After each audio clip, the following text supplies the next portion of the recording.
Welcome to the Dr. Broadway Podcast, the musical theater history podcast where a couple of doctors sit around and talk about Broadway. I'm your co-host, Dr. Kristin Stultz Pressley, joined as always by Dr. Tracey Brent-Chessum. Tracey, we have a very special show today. Why don't you tell us what we're going to talk about? A very special after-school special, y'all. So this is the first of our Hooray for Hollywood. No, is it first or second? Have we decided that? I think it's the second one. Well, was Wicked the most recent? It was last week, right? No, Back to the Future. Okay. I guess it is the second one. Yeah, second. Okay, so It just took me a minute there to kind of figure out. I'm like, where are we in this timeline? Well, clearly I can't keep up. We've had too much holidays in the midst of recording. Trying to do this during the holidays is hard. It's easy. Very difficult. Not easy. We keep canceling.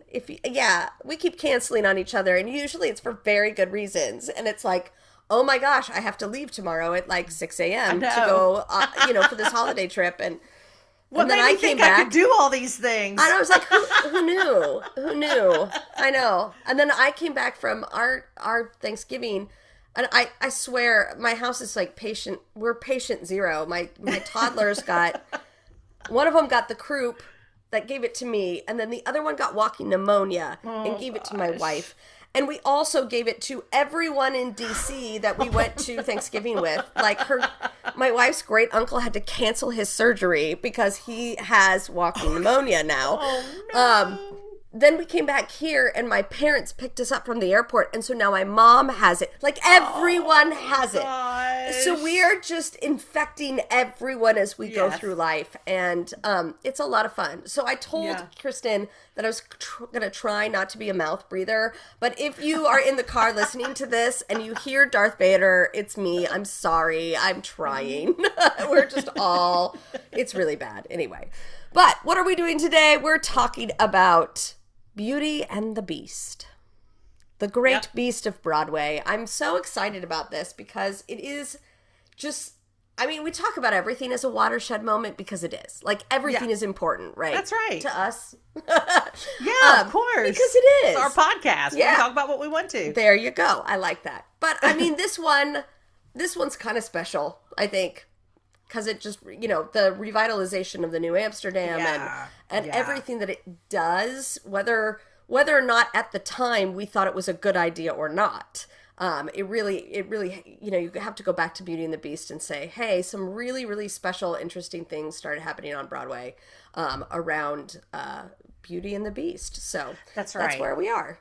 That's exactly right. And there's a number of these things that we discussed ad nauseum when we talked about The Lion King last season. So if you want to talk, we may go off on some rabbit trails in that episode that we won't in this one. We'll just see how it ends up. But if you are wondering about, maybe a different perspective on these same ideas, listen to that episode because it's a lot of the same information. Again, we'll try not to overdo the repetition. But the Disney on Broadway component is something that cannot be discussed too much because it remains an enormous force in producing on Broadway. For Pete's sake, The Lion King is the third longest running show on Broadway. Mm-hmm. So we certainly have to give it its due. And that all starts with Beauty and the Beast. Mm-hmm. So it is a watershed moment. Tracy's exactly right. Now, before we go any further, I am very excited. Tracey and I, in the midst of all of our giving thanks and getting sick, all of those things, we also came up with a plan for season 3. I'm not going to divulge it just yet, but I will say I am so excited about it. I'm going to tease you with that. Because it's something that's going to stick with us, I think, for probably 2 or 3 seasons. Yeah. Right? Mm-hmm. So I'm very excited about it. And we'll announce that probably on the last episode of this season, which, by the way, is also coming up. We just have 2 or 3 more episodes this season before we take our winter break. And then we'll be back in the early part of 2026 for season 3. Woohoo. I can't believe it. I can't believe, yeah. I'm already tired. We haven't gotten there. Deep breath. Mm-hmm. Well, without any further ado, let's talk about Beauty and the Beast. And there's a lot to be said, a lot of different approaches to take to this material. You know, we've already discussed the Disney on Broadway component, which is, you know, the importance cannot be overstated. Not only the shows that Disney has brought to Broadway, but the way that they changed the shape of the theater district. You know, there are a million different conversations to be had there. That's a big piece. That's a Very, real very big piece. Real big piece. And so, you know, this show is the one that kicks that off. So let's talk about this show. This show, of course, is based on a fairy tale that had been around for a long, long time. In fact, from the 18th century. This one goes, so, you know, there's a number of these stories, Beauty and the Beast style stories, that have been told, but specifically the Disney version goes back to, this is a French word, you know, I don't do French words. I wish Caroline would join us sometime and maybe teach us that. But Madame la Prince de Beaumont, I don't know. It's a I think there's no writer T. from the 18th century in France, right? Right. And, you know, interestingly, of course, we know that the Disney film came out in their 90s, but what's remarkable to think about is that actually Walt Disney was very interested in adapting this far earlier than he did. In fact, after the success of Snow White in 1937, he wanted Beauty and the Beast to be their next animated film, the Walt Disney Studios' next animated film. So already he was attracted to this story. Now, certainly he was not around in the 90s when it ultimately came to fruition, but his head was already there. He already had this vision of this kind of universe of fairy tale characters that Disney would adapt and make their own. And Beauty and the Beast was in that pantheon long before the film ever came to fruition. Of course, obviously, it falls apart. It doesn't happen in Walt's lifetime, certainly not in the 1930s when he first had the idea after the success of Snow White. They tried again in the 1950s. It again fell apart for a number of different reasons. But it was during the 1988 run of Who Framed Roger Rabbit that the idea was renewed and officially pursued. Of course, this is years after the death of Walt Disney. He died, I believe, in the mid-1960s. And so this was years after that, decades after that. But if you remember Who Framed Roger Rabbit in the late 1980s, I certainly remember Who Framed Roger Rabbit. It was a big deal. It was a real big deal. My mind as a 10-year-old, 11-year-old, whatever I was completely blown that you could have animation alongside live action. I mean, the fact that those two things could coexist. Yeah. I still have a hard time understanding how it works, you know? So it was during that run of Who Framed Roger Rabbit that they begin to think, you know what, maybe this is something we need to resurrect. Now, what's interesting about that is if you hear the date 1988, you might think, I think, wait a minute, that comes before Little Mermaid hits, right? So I think in our minds, if we haven't unpacked this or haven't studied this pretty deeply, you think, oh, well, they had great success with The Little Mermaid in 1989, and they decided, let's do it again, and they do Beauty and the Beast 2 years later, right? But that's not the way it was at all. Little Mermaid was, you know, well down the road to its development when they're already looking prior to its success and the launch of this so-called Disney Renaissance on film. They're already down the road with Beauty and the Beast. It wasn't even in the animation department's hands at that point. Wasn't it it was like a live action script? Yeah, it was going to be a non-musical film. That's exactly right. They were looking at it from a completely different perspective. You know, again, thinking if they're focused at the moment on Who Framed Roger Rabbit, which is, though there is animation, it's primarily live action. Yeah. They probably were thinking the same sort of, I don't know this to be true. I know it was at least live action, but I would assume they were going to play again with that notion of how can we bring in some animation with this primarily live action film. I don't know that. But as a result, the story was written through scripts. You know, you would approach an animated film using storyboards, like drawings of each scene and what are we going to do and how are we going to make it look. But this show, Beauty and the Beast, was written through scripts as opposed to storyboard. And at the time, Jeffrey Katzenberg was the head of Disney Studios, and he sees the idea and he absolutely scraps it. He's like, this is not going to work as a non-musical film. It's just so hard to think about. You know, we talked about the first idea to put Wicked on film was to adapt Gregory Maguire's book as a non-musical film. Without music, yeah. Right. And when you think about that, it just is so hard to get your head around, because obviously these adaptations have become so enormously popular as musicals that it's hard to even think of them as non-musicals. But Katzenberg, I don't know exactly what gave him pause about the project as a live action film, but whatever it was, he scrapped the idea and sends it back to the drawing board. And he says it needs to be a musical. Why it needs to be a musical, I don't know, but it turns out to be obviously a brilliant decision. And he asks at the time lyricist Howard Ashman and composer Alan Menken to write the music. Now, the reason that Katzenberg asked them was obviously because they had just written the music and lyrics for The Little Mermaid. Mm-hmm. It hadn't yet premiered. They didn't yet know that it was going to change, you know, the course of Disney film history.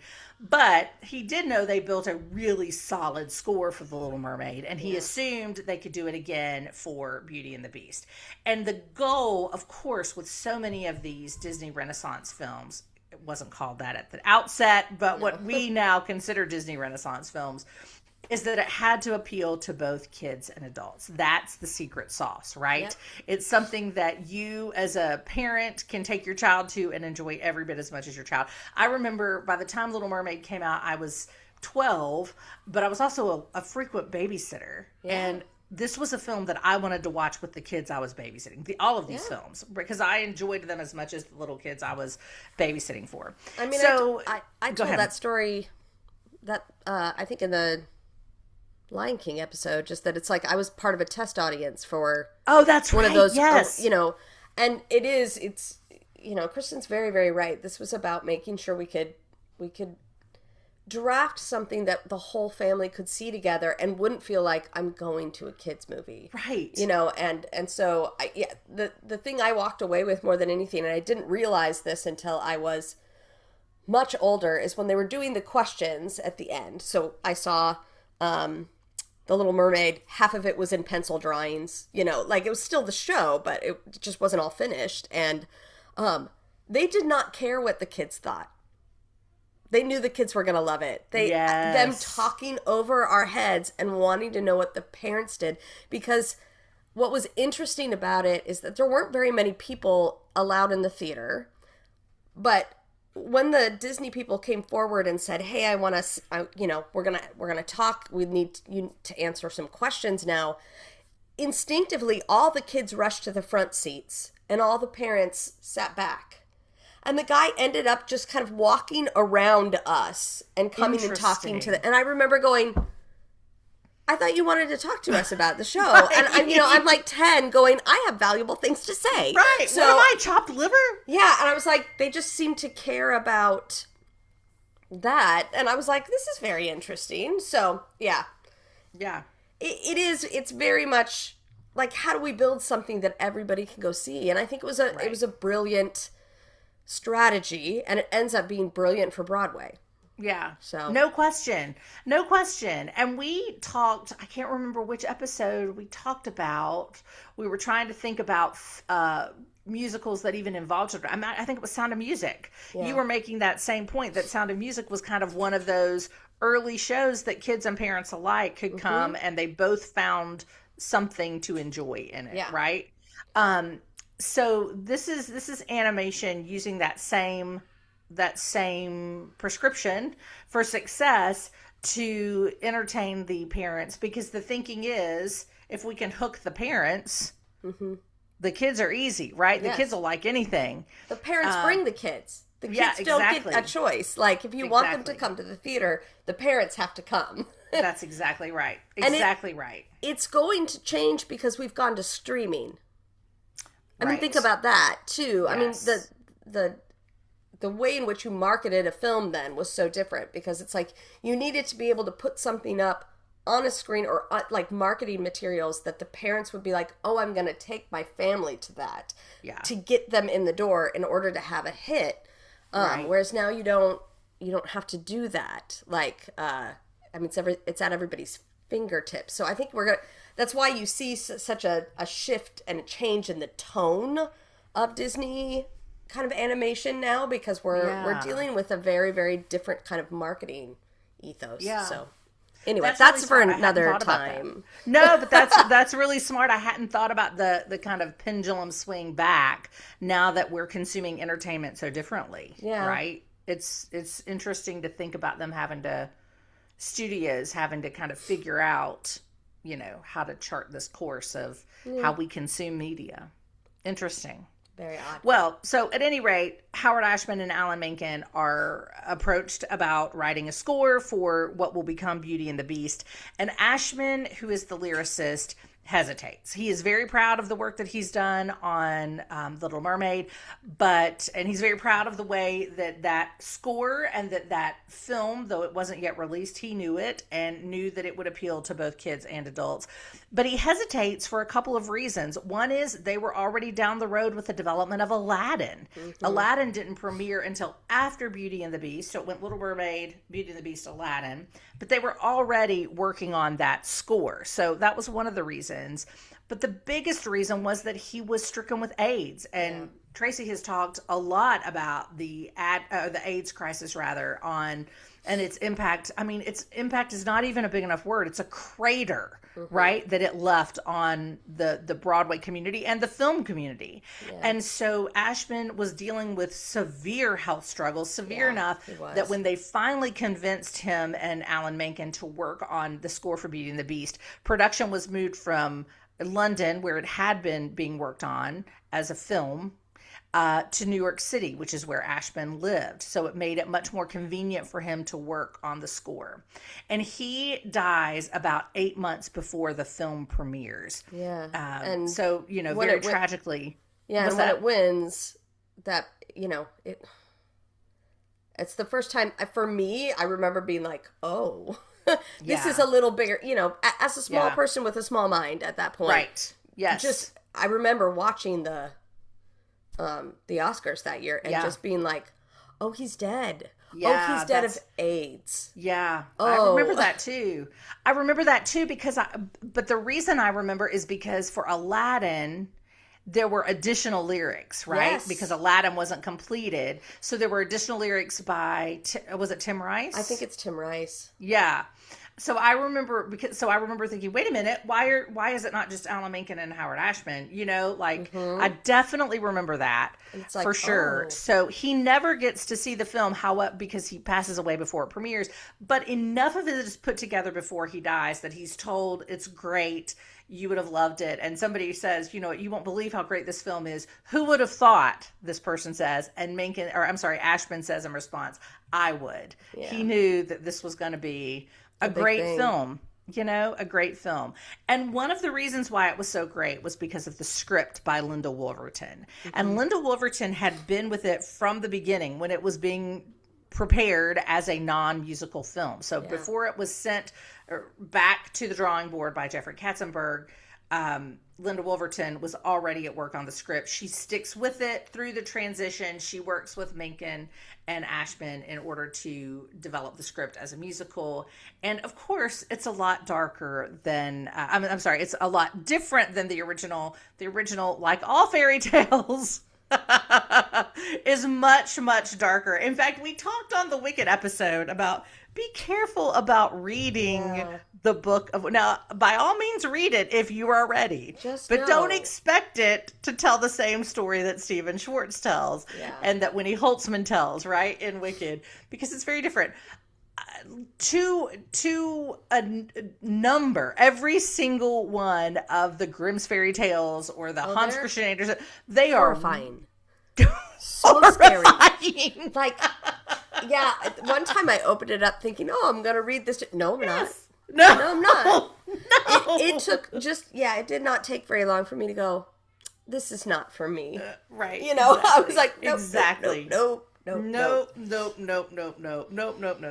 Those are not exactly bedtime stories. So you've got this very dark, for all intents and purposes, fairy tale from the 18th century, and then of course Linda Wolverton has to give it the Disney brushstroke, right, and make it fit into this pantheon of characters that Disney, I think a lot of people assume that Disney created this story because it's such an iconic part of their universe, but in reality it had been around for hundreds of years prior, just in a different form. Well, and in the 90s there was tons of Beauty and the Beast adaptations, I remember. That's right, there was that TV show. There was like a whole TV show about it, yeah. Yes.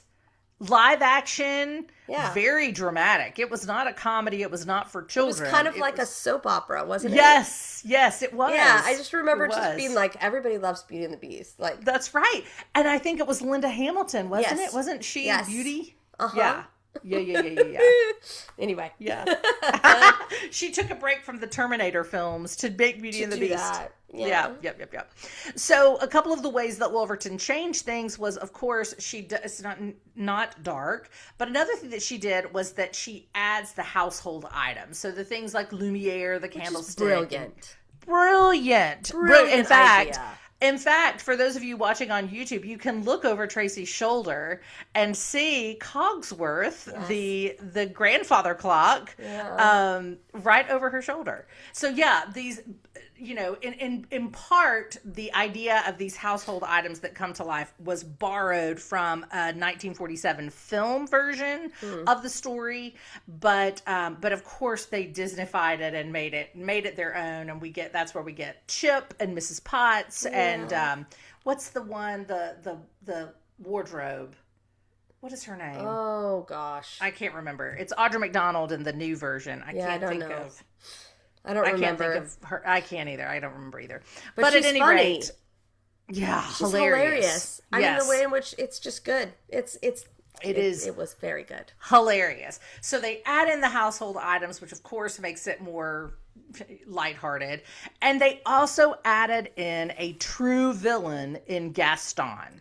Which was another brilliant turn. Brilliant. That the guy, absolutely brilliant. And I remember watching it and I was like, this is magical. Yes. The guy that everybody wants to marry, that everybody is idolizing, is the bad guy. Yeah, see? And he's an utter buffoon. And absolutely stupid, but he's...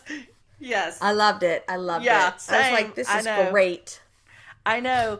So, Tracey, they're working on this film. It takes 600 artists 4 years to draw this film. I had several friends who were animators or young animators, and they were the ones doing all the in-betweening and the hours that they worked. Yeah, just insane trying to get this out because there's no computers. We do nothing on computers. It's unbelievable. In a week, I was shocked to learn this. In a week, they would produce about 3 seconds of footage. And that's a lot. 3 seconds of footage. And it's because first you have to, they have to sketch, they have to make it match, and then they have to do the actual ones, and then they have to do the ones on the cells. Yes, that's right. That's the ones that they paint, right? And then ink and paint has to get it, and then they photograph it so that it can, Of all things, the lady that lived across the street from us when I was growing up was the head of ink and paint at Disney. At Disney? My gosh. Yeah, she was awesome. She was just this lady that you would never believe in a million years, right? Right. But she was the head of ink and paint. That's unbelievable. She said, she's like, no, I mean, it takes hours. Yeah. Because you can't make a mistake. Right. And the color has to be, you got to start all over. Exactly. And so there's so many things that can go wrong that 3 seconds is a lot to get done in a week. She had people working as I said, all of these guys are burning the midnight oil trying to get this thing done. This was not, it's not like it's done now where, what did I see? Luca, do you remember the new one that just came out, Luca? I haven't seen it, but I know about it. So it's very cute. But at the end, it's we're so thankful for our friends, for everybody who stuck together on this while we made this movie sitting in our bathrobes during COVID. Oh my God. All over the, country. Yes. It's because they had a computer. They could draw it on there. And the computer will then take the sketch and make the line drawing. And the computer it has sped up production like nobody's business. I believe it. But it's but it's also a reason why it's like, those hand-painted cells that used to be able to get at Disney. Yes, I do. Are worth so much money because they just can't do it that way anymore. It's too archaic. Well, and that was the pinnacle of amazingness at one point. Yes. Yeah. Well, Crazy. I remember vividly going into the Disney store, which I miss the Disney store, by the way. If you are too young to know what the Disney store is, let me inform you about this mecca. This shopping mecca that was in malls around the country. Yes. There's no malls anymore, Kristin. No, they don't even know what a mall is. No, let me tell you about malls. This was like a store in the mall, and they had I just remember this giant display of all these different Disney plush toys and Disney costumes and Disney this and Disney that. I loved the Disney store, and the employees for a time wore these varsity looking sweaters with a big chenille D on it. I mean, I was so smitten with the Disney store. I missed that place so much. But they would often sell those cells. You could buy a cell from Lady and the Tramp or from whatever, but it would be $650 for one. And I'm like, what in the world? Yeah. Well, now you understand why those things were so expensive. Yeah, because that's not even 1 second of film. Exactly. You need it's like a nanosecond. Yeah, I mean, and it's like a flip book. It's going that fast, and that's one, just one moment. It's one frame is really what you're getting, and it's. If that's what you're thinking, it's I have to make one frame. And I don't know how, this shows you how out of film I am now, how many frames are in a... I don't know. But I mean, it's a lot, y'all. This is not a small thing. So. Yes. Yes. So the film is mostly ready, though not completely ready, in September of 1991. And they take this very unconventional step. They have a premiere, not of the full film, but of what is ready at the New York Film Festival in September of 91. And though it's not yet finished, the film even then gets critical acclaim. Right. Critical acclaim for an animated film. And that's a huge risk. We don't take things to New York that aren't finished. It could ruin it. Absolutely. In fact, it was written in the New York Times. I believe that's where I got this quote, but it was the most eccentric choice and the most popular at the New York Film Festival, September of 1991. So then once it is finally finished, it premieres in November of 91. Now, just for your timeline here of the Disney Renaissance, Little Mermaid had premiered in 89. Yeah. So this is 2 years post Little Mermaid. And then next in the parade is going to be Aladdin, which I think was 92. I think they started coming more quickly. I might be wrong about that, but I know Aladdin was next just because I remember from living that Aladdin was next, and then was The Lion King. That. Yeah. Yep. So it premieres in November of 1991, and then in December of 1991 is when New York Times theater critic Frank Rich writes the article heard round the world that changes the course of Broadway history, in which he says, quote, "The Beauty and the Beast has the best Broadway musical score of 1991. Well, I mean, and granted, there wasn't much going on in 1991. Indeed, there was not. So Frank was please, someone.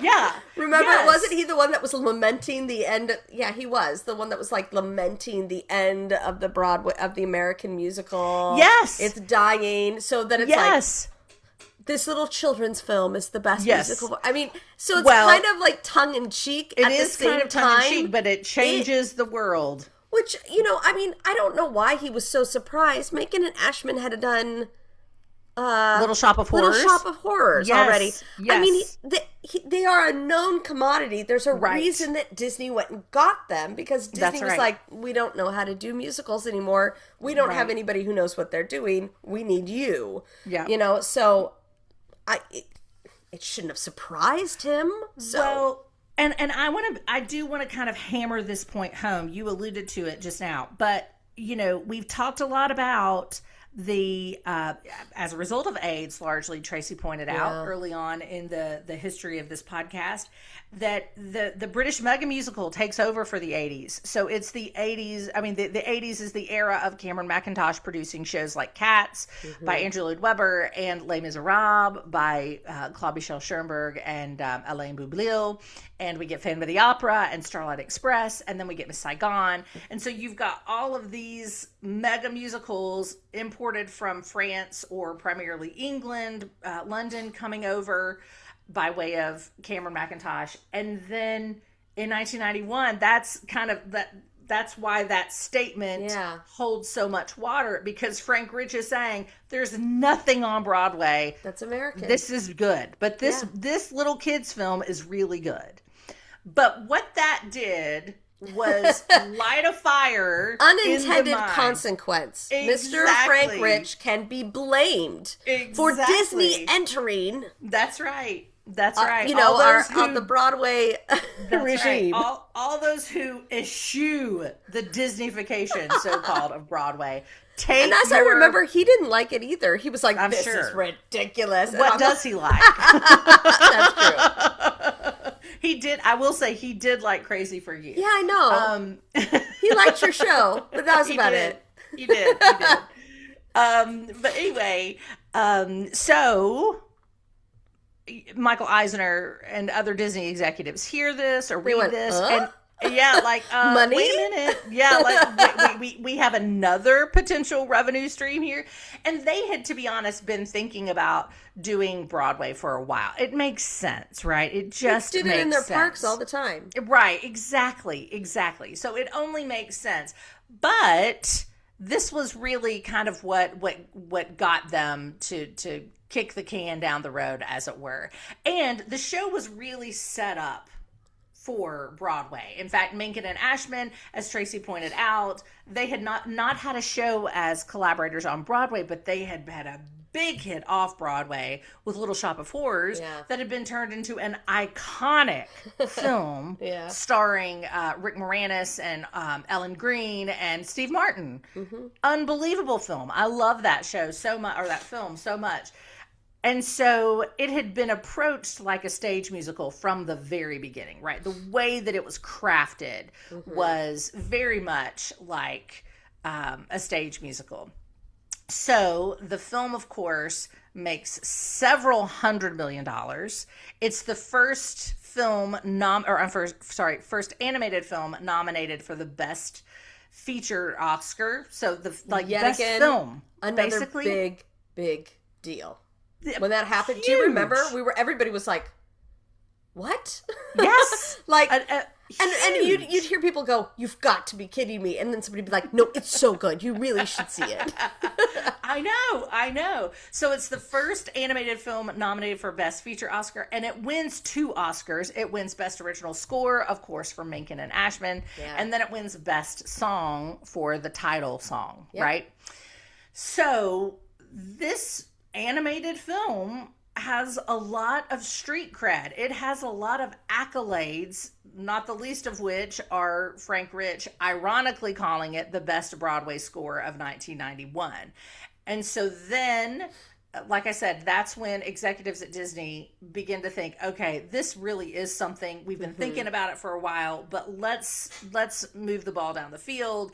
Let's see what we can do. And so they begin to adapt Beauty and the Beast. Really, we're looking at starting in the early part of 1992 to get it ready for Broadway. And then when you consider it premiered in the spring of 1994, that's a real quick turnaround. But it also is a testimony to how, like I said, Menken and Ashman had approached it like a stage musical from the beginning. So its shape didn't need a lot of changing, right? It would have been fine as it was. That's right. The thing was that it just didn't conform to Broadway time, timings, right? Yeah. So they had to elongate it a little bit. It's about an 85-minute film.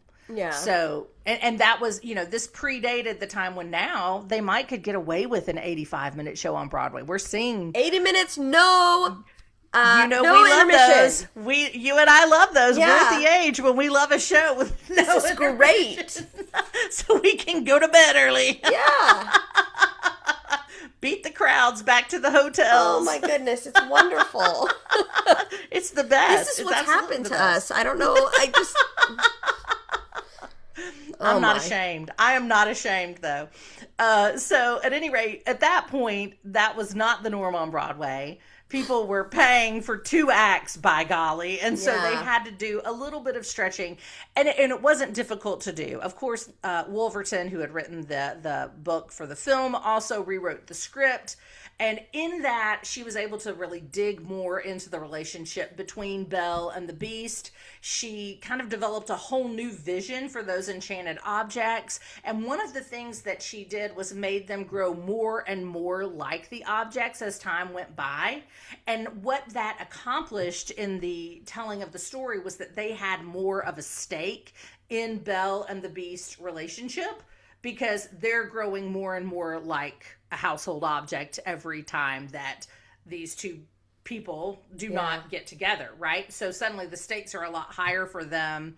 And so that's one way that the story changed. And of course, to accommodate that, there were some additional songs. Now, some of these songs had already been written by Howard Ashman before he died, but there were additional lyrics that were written with Tim Rice. So we've talked about Tim Rice. Of course, he's had big success early on in his career with Andrew Lloyd Webber on shows like Jesus Christ Superstar and Evita. He then worked with the songwriters from ABBA, Benny Andersson, Bjorn Ulvaeus on Chess, which is now back on Broadway.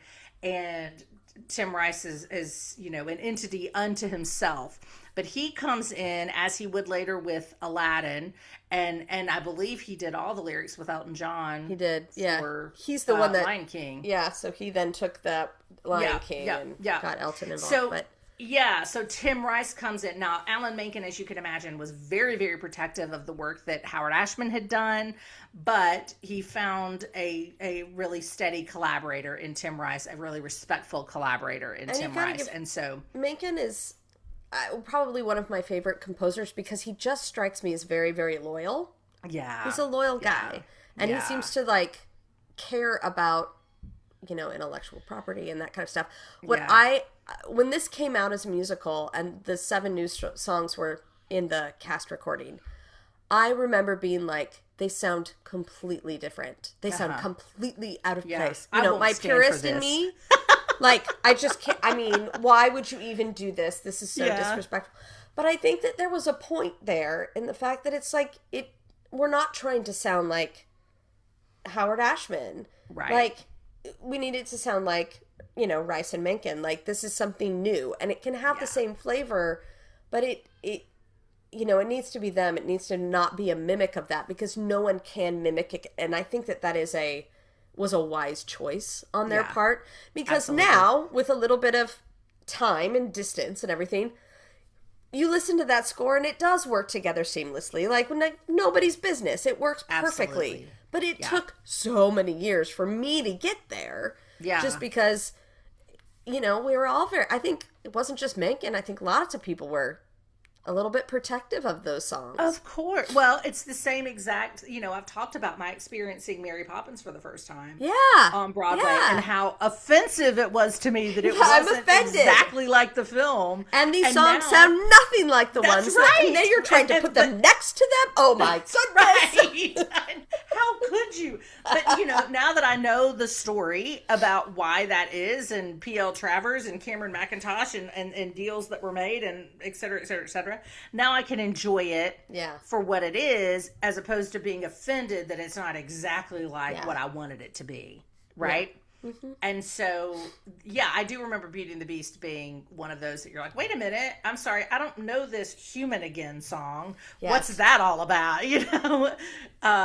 So I But it's a great song when you think about it. It is a great song. All of them. Home, that's a beautiful song. Yes. I mean, all of it just works really, really well. But it is just, Yeah. This wasn't there before, you know? I know. And so, you know, I mentioned that this was getting ready for Broadway beginning early 92. Think about how fast that is. To turn it around in 2 years. That would not happen today. It could not happen today. Well, but you've also got to, I mean, yes and no. I think Disney has a very, you got to treat Disney very, very differently because they have the mechanism in place, right? Yeah, that's true. The other thing is that Linda Wolverton? Yeah, Linda Wolverton. So she's done quite a bit, but she's also, I mean, she's a master of structure. Yeah. And if you look at kind of her career, she's done a lot with Disney, but it's because she can see the structure, she knows where things go, she knows where to put things, she seems to be very, very masterful at it. They're never, whenever you see anything that she has had her hands on, there's no bunny trails. There's nothing that's extraneous. Right. It's very tight. You know, we tell creators, you've got to kill your babies. Like, you cannot hold on to things. You have to tell the story at hand. And she is razor sharp when it comes to that stuff. And so that mechanism, that machine of Disney is working. So she's coming in and she's like, okay, we've got to make this a musical. We've got to talk about musical structure. We got to talk, you know, but I could just imagine the three of them in that room going, okay, where do we need it? Here, this is what it needs to be about. Okay, go. We don't even need to think about it. It's just, this is what I need a song about here. This is what I need a song about here. This is kind of how it needs to work. Okay, go. Yeah. Because once the structure is there, it is so much easier to expand it.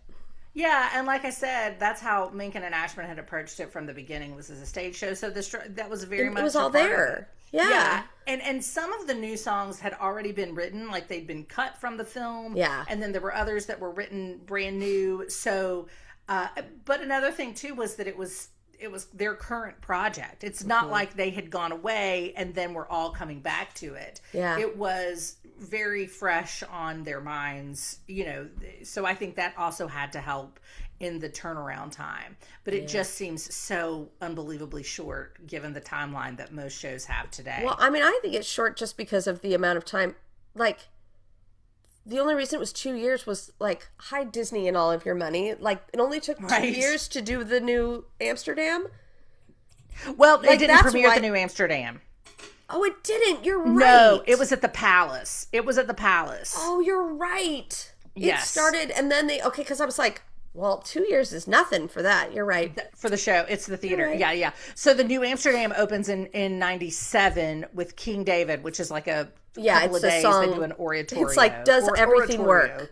Yeah, exactly. Yeah. And then, so that comes a little bit later, not too much later. And it still was the really... Lion King that opens. That's that right. Okay, That's right. So it did need more time. Okay.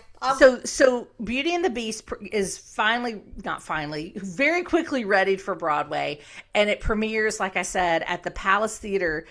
And it's got a $12 million budget, which is outrageously high for that time period. Well, right? Yes. But how much is that today? $27 million. That's not a lot very high even today. But I think that's a lot today. Really? Yes. I don't know.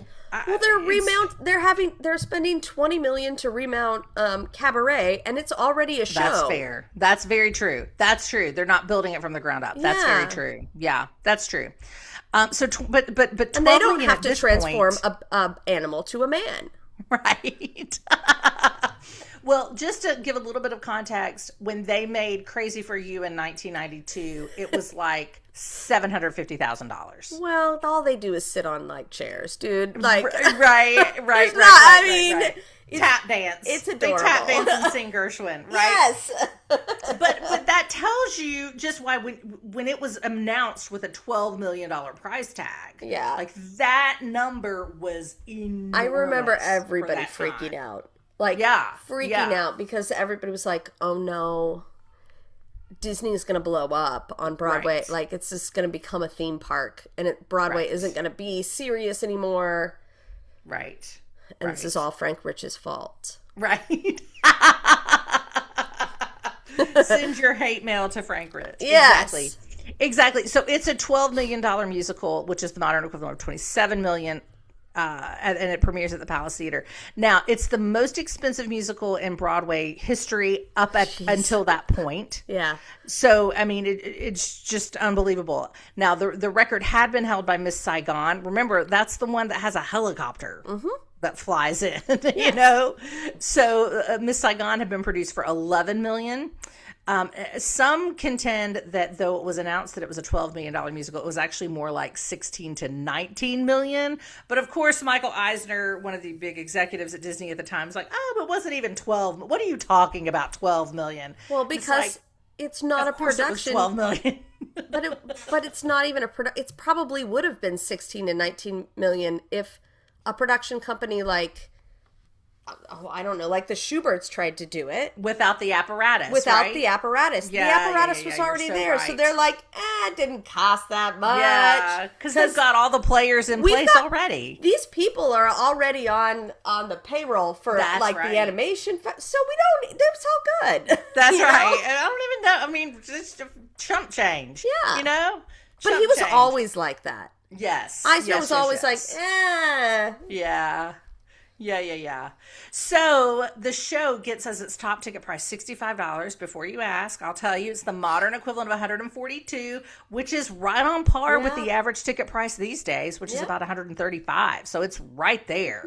But what was shocking about this show, is in spite of the film, in spite of the popularity of that film, and the fact that it was the first animated film to be nominated for an Academy Award for Best Feature Film, there was very little advance for the show, meaning not a whole lot of people had bought tickets for this show. We talked about, what show was it that we were talking about recently? And we talked about, I think it was Phantom of the Opera. It was, yeah. Talking about the outrageous advance people around the block, yeah. Yeah, wrapping around the block, and how it blew out, I think doubled maybe the advance that Les Mis had the year before, because of course these shows are starting in London and then transferring, and they're but this has as big of a marketing thing behind it as Phantom. I mean, it's as close as American. Right. It's an international film success. It's as close. You can compare the two.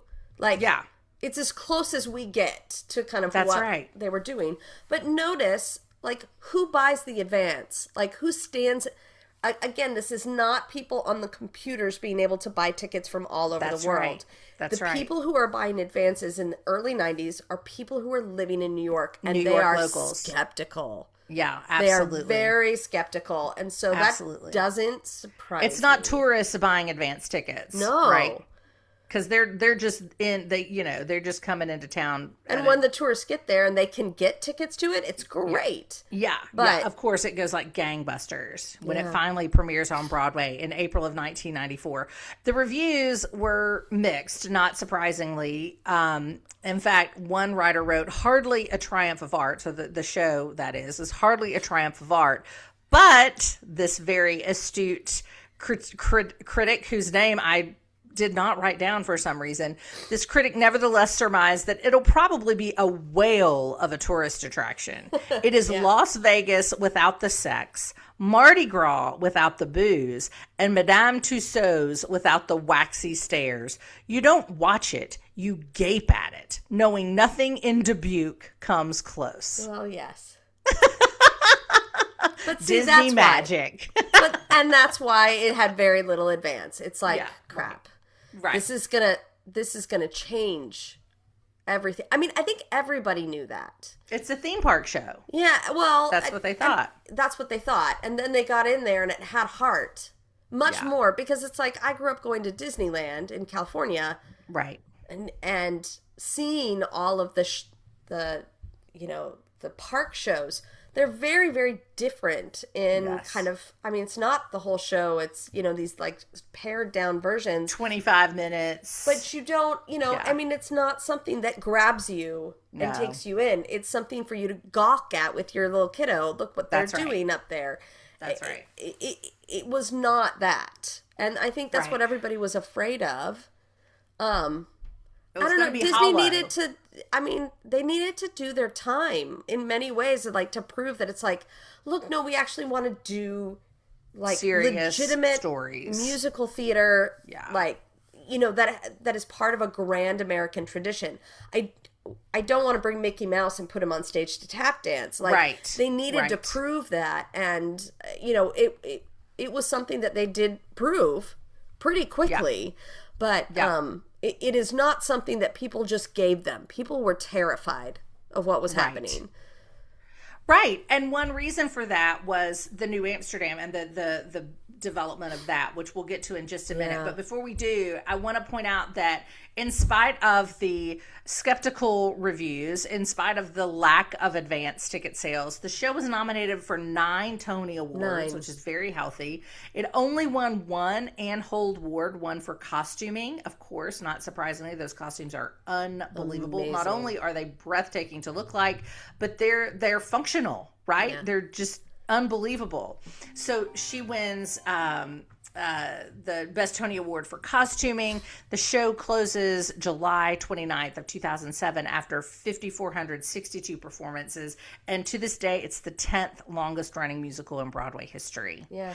I was surprised that it was that high on the list of long runners. I knew that it was long, but I was surprised that it was that high. So that means that Disney has Lion King at 3 and then Beauty and the Beast at 10. Yeah. So not too shabby. But its longevity, if you look at its longevity, it owes itself to, like, Beauty and the Beast is always the test case for everything.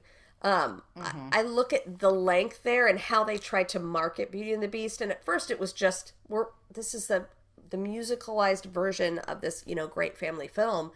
And then as it started, it needed a little bit of help. Then it was Disney Channel stars in the leading role. Right? Debbie Gibson, pop star, 1980s pop star Disney. In the leading, yes. And that's what would bring people. So then it was like, they were playing. Yeah. You know, as Disney, you know, Disney theatrical is like, okay, how do we do this and how do we keep this running? Because everybody knows it. How do we get them to come back again? Yeah. Yeah. And see it again and see it again. And that's right. You know, we don't see that in all the shows because there are some shows that lend themselves to that, like Aladdin and Beauty and the Beast. The Lion King, could you imagine? They're like, come see whatever your favorite African-American performer is on Broadway. That would kill it. Like, people would be so frustrated at it. Like, that's not the show for that. But in this particular case, it was interesting to kind of watch. They limped it. Like, they really did, kind of all the way through. And they kept it going and kept it going and kept it going. I remember there was like, I don't know, there was some big thing about like it closing. When it finally closed in 2007, it was like it was going to close and then it stayed open longer. Yeah, right? And everybody was like, how are there still people going to see this? And yes, I know. I can't remember it either, but I do remember. Now that you mention it, I remember it too. And I think it was around that time we really started to learn just how enduring the name recognition was. Right. And course. How that was going to impact the economy of all of this. So well, and I also think you have, in large part due to the Disney on Broadway making New York a family-friendly tourist destination, you've got families going to New York, and what show are they going to take their daughter or children to? Not necessarily just daughters, but sons and daughters too. But Beauty and the Beast, which is a show that they know, they've watched it, they sing all the songs, and the families can be comfortable that this is something that's appropriate for their children, right? Yeah. So I think that's part of the puzzle as well. And then, of course, we get to the quote-unquote Disneyfication question. Yeah. And that was scandalous from the very, very beginning. And I was the loudest person in the front row being like, they're ruining my my art form. Were you? Oh, yeah. And now I'm like, thank God for Disney. I mean, that isn't that no awful? kidding. Like, you grow up, you get old, you people. Like, and you like one act as opposed to a full evening of theater, right? I would like to think let me tell you one of the reasons. Not only was it an artistic pushback that they got from, the literati and the ticket buyers who did not buy advance tickets to Beauty and the Beast, but also the producers were peeved because Disney was given a low. What's that? Who has that kind of money? Exactly. Disney was, and they were helped in the money situation. Yes. That was the big issue. Disney was given a low interest loan of $21 million, which is the modern equivalent of $50 million. And they matched it with $8 million of their own, or an additional modern equivalent of $18 million to renovate the 91-year-old New Amsterdam Theater. And then the rest of the block. Right. And then everything followed. Yeah, absolutely it did. But it was scandalous because there were producers who had been producing on Broadway for a century who were like, where's my low interest loan to redo a theater, right? What do why can't you do this for me? And so I think there was a note of jealousy and resentment that not the Schuberts weren't getting this kind of a deal, or, Jujamston Theaters wasn't getting this kind of a deal. Like the Nederlanders, they weren't getting this deal. So why was Disney getting it? Some of them compared it to Walmart opening in a small town, sending the local merchants into an escalating panic. And that's true. That was the sense on Broadway that they're going to take, if they can take the New Amsterdam, which, by the way, was in horrific disrepair. Oh my gosh. It was not being used and had not been used. There was massive hole in the roof. People this was not something that was going to be easy. It's not like they took it. The Schuberts were producing a show and Disney comes in and says, close it. You know what I mean? Yeah. It's not like that at all. But nevertheless, that's the way that it was perceived, was that Disney's getting this special deal and they're going to run all the rest of us out of town. And those of us who have been here on Broadway working and making a living for a century are going to have to be pushed, in a sense. It was like a gentrification, right, of Broadway. And it's interesting, if you look at the Maslin Broadway video series. Yes. There's that great interview with Michael Eisner, who talked about he's like, I'm in the New Amsterdam. There's a hole in the roof. I just got pooped on by a bird, talking to Rudy Giuliani, who was the mayor. The mayor, that's right. And the thing is that we don't remember about, Times Squares in the 80s is this was a rough place. The first time I went was at the end of the 80s, and, I have never been held so close by my parents. Exactly. It was not an easy place to be, and Disney didn't want this. Right. Disney was being convinced that this was a good idea, because they didn't know if they wanted to do anything on Broadway, because next door is a brothel. That's right. You want to tarnish a family-friendly image? And they basically said, they were like, he was like, I don't know. We can fix this. What is it that Eisner's saying to him? He's like, we can fix the New Amsterdam, but next door, do you see? This is gross. And Juliana goes, look at me. They will be gone. I will get them out. And he did. And he did it in not necessarily, it sounds like pretty underhanded ways, but he got them out so that it cleared the way for the gentrification. And then, that's the other part of it. It's like, okay, if what the city is doing is kind of double dealing here, it's like, okay, I'm going to take this business and throw it, and I'm going to do, what are we doing? And the thing is that now we enjoy a lovely safe space for and we can all sit in the middle of Times Square. And you don't think twice about taking your children there. No, and it's a completely different world than it was in the late 70s and 80s. But, this has been a journey, y'all. And sometimes these stories are not, even the ones that end with happy endings, we know that the story in there in between is maybe not as savory as we would like to make it look. That's right. That's right. And I'll paint the picture. I had a similar experience. Again, just for those who maybe don't know what we're talking about when we talk about Times Square in the 80s and the early part, 70s or 80s, early 90s. The 70s was even worse. Yes. I remember, I think I've talked about it, but I remember we went in 91. That was the first time I went to New York. And I was 13, almost 14. And I remember driving through the theater district and thinking, I cannot believe my parents have brought me. Like, I, as a 13-year-old, I'm thinking, what are we doing here? But I just remember the like show cards with yes, XXX. Remember all the X's?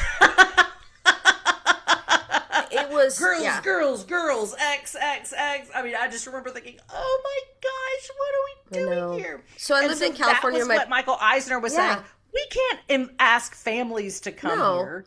We went in 1987, and my dad, the consummate like videographer, he had one like stuck on his shoulder, the home video man, in the 80s and 90s. Yep. One of the highlight of the video reel from that thing is Dad watching this guy like literally take this woman's purse, and this woman is like, gosh, like running after him and everything. Yes. And I'm just like, where did you take us? Like, what is happening next to us? Yes. And I trusted you people. Now it's funny. Right. But it was, it was just it was a very different world. And part of that was just like our upbringing and where we were from, and then going to a different place. Because people who lived there were like, this isn't that bad. You should have seen it 10 years ago, That's right. That's right. I mean, all of this is, you have to kind of take tongue in cheek because everybody had a different view of it. But what we do know is that it's just a very different place now than it was then. And some people think that this has been a great thing, and some people still think that perhaps it should have been gone about in a different way. So yeah. So that's a real quick and dirty discussion of Disneyfication. The New Amsterdam, like I said, opens in the spring of 97, which I'm with you, Tracy. I still think even starting on that, say they start on that 94. Yeah. That's a really, it was a mess. It was a mess. That was Ziegfeld's, one of Ziegfeld's major theaters, and he had a restaurant on the top kind of thing. On the top, that's right. Where all the naughty stuff went on. Midnight, it was the midnight, Ziegfeld's midnight frolic. Yeah. And the people would go to shows, and then they'd come and go upstairs on the New Amsterdam to go to like the after party kind of thing, right? Have a nightcap. And the after party. Not you and I, because we want to beat the crowds home, right? No. But we would have gone home long before that. But those who were into the nightlife would have gone to the rooftop of the New Amsterdam for lots of fun. But it had sat in disrepair for a long time, decades. And they couldn't get rid of it because it was, I think it was like landmark. It had been declared a historical landmark, but they needed to do it. Couldn't just sit there and continue to disintegrate. It was a hazard, right? It was going to implode at some point on somebody. Yeah. So, that it had to be done. And I think that the leaders of New York, Giuliani and the others, saw this as an opportunity to partner with a major player, a real major player, and change the face of Times Square. And I mean, who at that point had the ability to do it? Right. Far be it from me to be like, oh, the government made a good decision. I'm never that person. Right. Ever. But, just in general, governments make bad decisions. I just sit back and I look at them and I go, what are you thinking? Anyway. Agreed. But who else has the infrastructure? Nobody knows. Right. That's exactly right. So in a lot of ways, it was a match made in heaven. Yeah. Because it certainly changed things. And speaking of Disney stores, there's one in Times Square. There is. So it's a great one. That's right. It is. It has a great an escalator. It's that big. You have to. It's very. It's cool. massive, and you can buy lots of animation cells to circle back to that part of the conversation. They sell them right there. Take one home with you. Now they cost $4,000. That's right.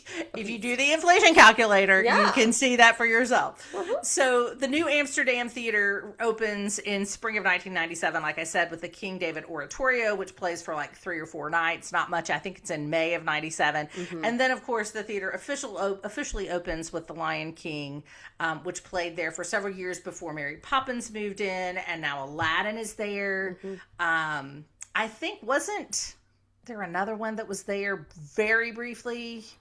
Hercules? Actually, one of those. I'm not sure. It was either, what's the one with the gorillas? Tarzan. You're right. Tarzan. I think you're right. And it had because The Little Mermaid on skates, I think that was at a different theater. I could be wrong. The Little Mermaid was, yes, that was at a different theater. Okay. I think it was at it's not the Marquee, but it's near there. And I think it's where The Lion King is now. It starts with an M too. I can't, Minskoff. Yes. I think that's weird. Don't quote me on that. Okay. But I think that's right. But I think you're right. I think Tarzan was in there with Shuler Hensley is the guy who played Tarzan. I believe that's his name. And he is a great actor. In fact, in Georgia, where he's from, there is an awards program for high school performers called either the Schulers or the Hensleys or the something. They're named after him. Yes. Anyway, that's a rabbit trail that could lead back to Delaney Benson. I know. I was like, listen, grew up in Georgia. Listen, nothing can be worse than the Delaney Benson. Someday this podcast will be famous and we will be giving out t-shirts that said I was around when Delaney Benson was a thing. That's right. The first time Delaney Benson was mentioned, I was listening. That's right. So, at any rate, there you have it. There you have Beauty and the Beast. You have a very tiny discussion of the Disneyfication of Broadway. We go into it more on the Lion King episode. So, if it's something you want to unpack more, by all means, go back there. But that's just a little tiny taste of it and kind of a different perspective or a different piece of the pie that we didn't get into quite as much on the previous time that we mentioned it. And I guess that's all for today, right? Have we done it? Have we gone stem to stern on Beauty and the Beast? All right, then. In that case, that'll do it for this episode of the Dr. Broadway podcast. Tune in next time when we'll be talking about Some Like It Hot. And until then, you can connect with us via email at hello@drbroadway.com or on Instagram, YouTube, or TikTok at Dr. Bway Podcast.